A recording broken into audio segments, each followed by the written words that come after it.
Hi, ಕನ್ನಡದ ಕನ್ನಡಿತಿ ಈ ವರಲಕ್ಷ್ಮಿ. ಎಲ್ಲರಿಗೂ ಹೇಳೋದೇನೆಂದರೆ, ವಾರದಿಂದ ವಾರಕ್ಕೆ ಹೆಣ್ಣು ಮಕ್ಕಳಿಗೆ, ಎಸ್ಪೆಷಲಿ ಹೆಣ್ಮಕ್ಳಿಗೆ ವಾರದಿಂದ ವಾರಕ್ಕೆ ದುಡಿತಾ ವಾರಕ್ಕೆ ಕೆಲವೊಬ್ಬರಿಗೆ 1 ದಿನ 2 ದಿನ ರಜೆ ಸಿಗುತ್ತೆ.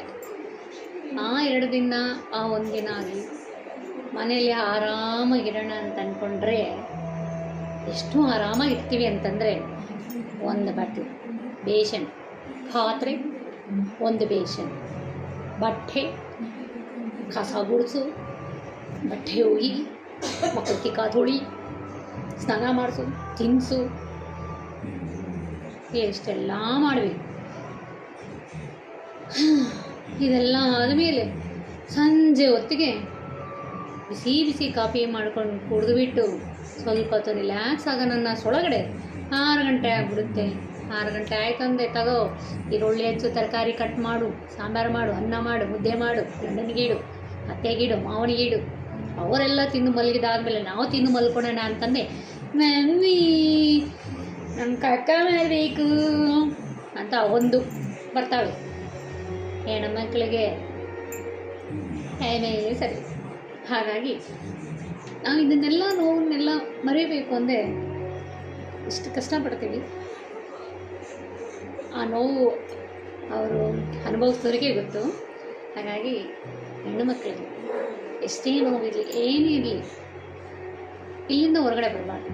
ಅದು ಇಲ್ಲಿ ಒಳಗಡೆ ಯಾವಾಗಲೂ ನಗುತ್ತಾ ಇನ್ನೊಬ್ಬರನ್ನ ನಗಿಸ್ಬೇಕೇ ಹೊರತು ನಮ್ಮಲ್ಲಿರೋ ನೋವನ್ನ ಹೇಳ್ಕೊಳ್ಬಾರ್ದು. ಸೊ ನಿಮಗಾಗಿ ಏನು ಹೇಳಲಿಕ್ಕೆ ಇಷ್ಟಪಡ್ತೀನಿ ಅಂದರೆ, ನಿಮ್ಮಲ್ಲಿರೋ ಒಳ್ಳೆ ಏನು ಆ್ಯಕ್ಟಿವಿಟೀಸ್ ಇದೆಯೋ ಅದನ್ನು ನೀವೇ ಮಾಡ್ಕೊಳ್ಳಿ. ವಿಡಿಯೋ ಮಾಡಿಕೊಂಡು ಅದನ್ನು ನೀವೇ ನೋಡಿ, ನೀವೇ ನಗಿರಿ. ನಾನು ಹಿಂಗೂ ಮಾಡಬಲ್ಲ ಅಂತ. ಸೊ ನಿಮ್ಮ ಮೇಲೆ ನಿಮ್ಗೆ ನಂಬಿಕೆ ಇದ್ದರೆ ಒಂದು ಕಾಮಿಡಿ ವಿಡಿಯೋ, ನಿಮ್ಮ ಫೀಲಿಂಗ್ಸ್ ಏನೇ ಇರ್ಬೋದು ಮಾಡಿ, ಎಂಜಾಯ್ ಮಾಡಿ. ನೋವು ಪ್ರತಿಯೊಬ್ಬರಿಗೂ ಇದ್ದಿದ್ದೆ, ನಗು ಯಾರಿಗೂ ಇರಲ್ಲ. ಆ ನಗು ಬೇಕು ಅಂದರೆ ನಮಗೆ ನಾವೇ ತಗೊಳ್ಬೇಕು. Love you ladies. ನೀವು ಸದಾ ನಗುತ್ತೀರಾ ಅಂತ ನಾನು ಅಂದ್ಕೊಂಡಿದ್ದೀನಿ. ನಗ್ತಾ ಇರಿ. ನೀವು ನನ್ನ ಫಾಲೋ ಮಾಡಿ, ಲೈಕ್ ಮಾಡಿ, ಶೇರ್ ಮಾಡಿದ್ರೆ ಇನ್ನಷ್ಟು ಕಾಮಿಡಿ ನಿಮ್ಮ ಮುಂದೆ ನಾನು ತರಬಲ್ಲೆ. ಫಸ್ಟ್ ಟೈಮ್ ಮಾಡ್ತಿದ್ದೀನಿ, ಸಪೋರ್ಟ್ ಮಾಡಿ ಲೇಡೀಸ್ ಪ್ಲೀಸ್.